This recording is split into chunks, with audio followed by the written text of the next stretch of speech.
Mga gili kong taga-subaybay. Yan na naman siya. Isa na naman. Unang kontrahin. Sige, sorry. Isa na namang edisyon ng Layam kay Kuya Checo. Parang indang na siya. Ang ating ibibigay sa inyo. Ito'y Liam.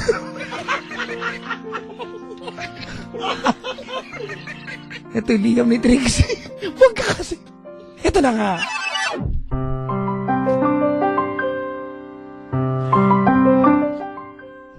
Good morning sa inyo lahat, mga kapwa at mga kabisyo, mga kamukha at mga kaamoy. Ito na naman tayo sa isang portion na pinamagatang Liham kay Kuya Checo. Checo.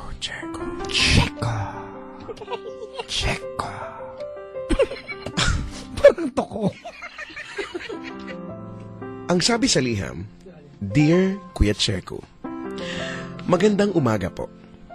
Ang aking liham ay tungkol sa isang bagay na hindi kayo interesado ni Papa Jack. Nakaready yung baseball bat ko dito. At yun ay pagkain. Ay, totoo yan. Ay nako. Totoo yan. Close na kami kagad na nagsulat. Itago nyo na lang po ako sa pangalang Trixie. Pero pakiusap po, wag nyong ilabas. Corny ang part na yan, ha? Isa po akong call center agent sa isang kumpanya na pilit na nakikipagsabayan sa mga sikat na BPO companies, pero hindi naman sumisikat. Bastos na empleyado yan. Papaalam ito sa... Ito ang napili kong propesyon dahil alam kong malaki ang sweldo dito upang matugunan ang hilig ko sa pagkain. Mahilig kasi akong kumain sa mga kilalang restaurant tulad ng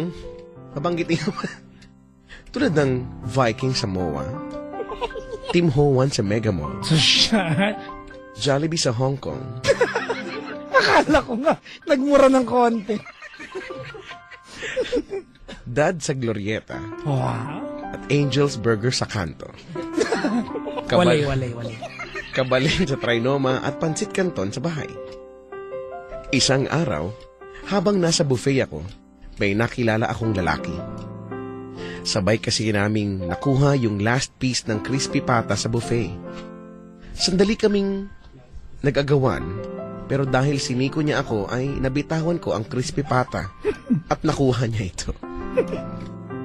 Ay, imagine mo ba yun?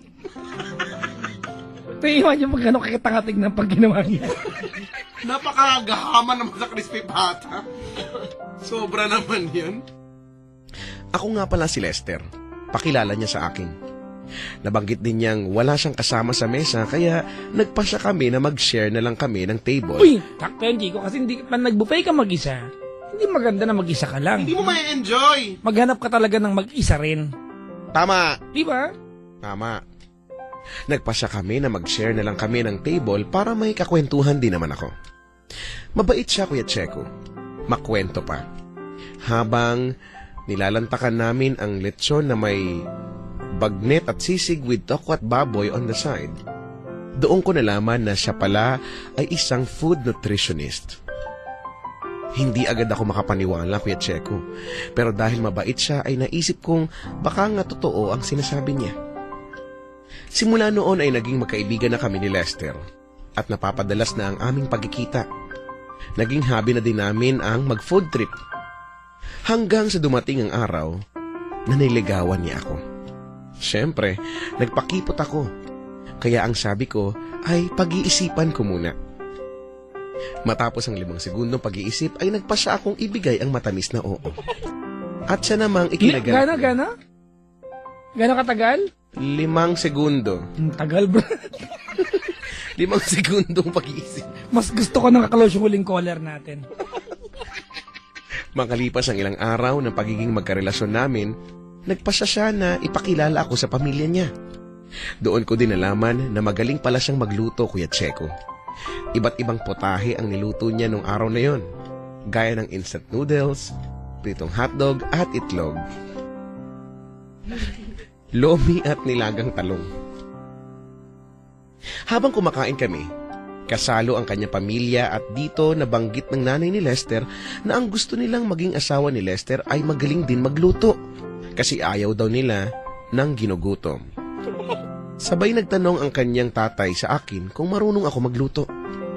Natigilan ako, Kuya Checo. Munti ko nang malunok ang buto ng... Munti ko nang malunok ng buo ang footlong hotdog na subo-subo ko. Dahil ang totoo ay hindi ako marunong magluto. Ni magpakulo ng tubig, hindi ako marunong. Magluto pa kaya? Pero dahil ayaw kong umayaw sa akin ng kanyang mga magulang, sumagot ako ng, "Opo, marunong po ako." Dahil dito ay nagpasa sila na ako ang magluto ng hapunan. Gusto daw nila ng brown rice, Bicol Express at banana Q. Parang medyo nakakagutom ito. Nawala ang kutob ko dahil alam kong pwede akong mag-research ng recipe sa internet gamit ang cellphone ko. Ngunit nagimbal ako sa nalaman ko. Walang signal ng cellphone sa bahay ni Lester.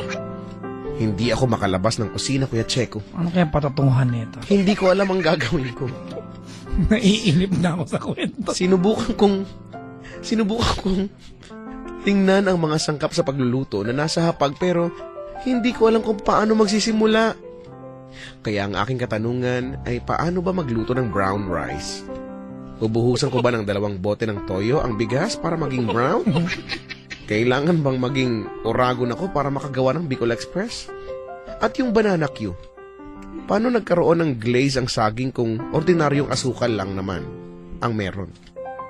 Sana po ay masagot niyo po ang aking katanungan dahil 3 oras na sila naghihintay. Kailangan bumenta! At sigurado, nangangamatay na sila sa gutom. At hindi na rin uubra ang aking dahilan na ayaw magsindi ng kala nila. Lubos na gumagalang. Nagka-point, ha? Palakpakan natin, mga kaibigan. Palakpakan po natin.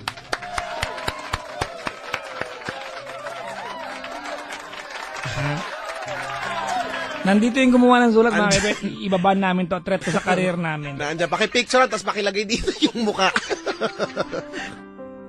Ay, nako. O, sagutin mo ngayon yan. Well, mahirap talaga magluto kung wala kang recipe. At mas mahirap na wala kang recipe dahil walang signal ang cellphone mo. Pero pasasaan ba at magiging okay din yan? Tiwala lang, puso lang. Yan. Laging ganun. Yan ang liham kay Kuya Checo. Nagutom ako, Brad. Nagutom